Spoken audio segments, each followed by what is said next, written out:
Ada sesuatu yang Yesus perlukan hanya satu kali saja. Tahukah saudara apakah itu? Jawabannya adalah orang yang bisa mengurus tubuhnya setelah dia mati di salib. Kematian Yesus hanya terjadi satu kali saja, jadi tidak akan terulang lagi. Siapakah yang memenuhi keperluan Yesus tersebut? Yohanes 19 ayat 38 menceritakan, sesudah itu Yusuf dari Arimatea, ia murid Yesus, tetapi sembunyi-sembunyi karena takut kepada orang-orang Yahudi, meminta kepada Pilatus supaya ia diperbolehkan menurunkan mayat Yesus. Dan Pilatus meluluskan permintaannya itu. Lalu datanglah ia dan menurunkan mayat itu. Menurut catatan sejarah, di zaman itu ada sekitar 30.000 orang yang dihukum mati dengan cara disalibkan.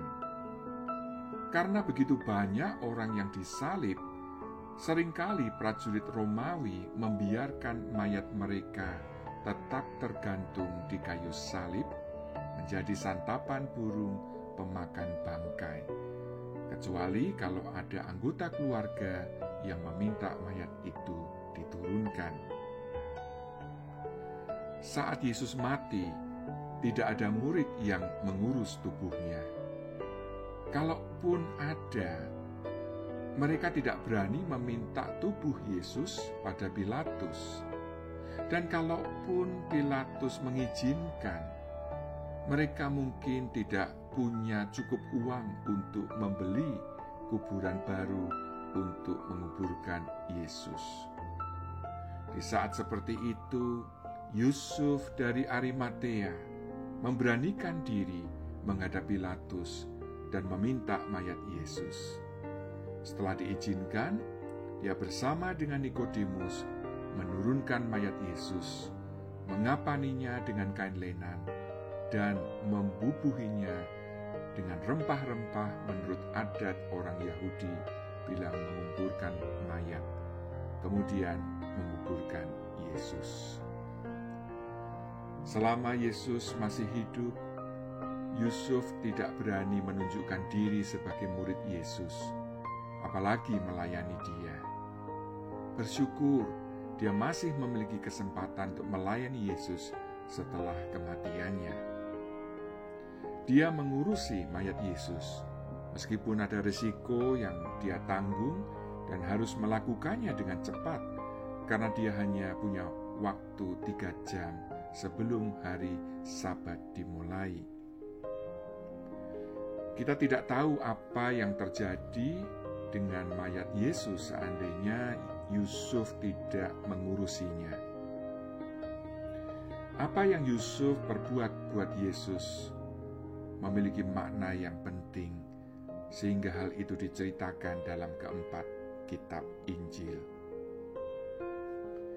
Jika selama ini saudara belum berbuat sesuatu untuk Tuhan Yesus, sekaranglah waktunya. Jangan menunda-nunda, karena kesempatan untuk melayani Tuhan mungkin tidak akan datang lagi. Jadi, misalnya jika saudara diminta untuk menjadi majelis atau pengurus dari sebuah komisi pelayanan tertentu, terimalah kehormatan tersebut.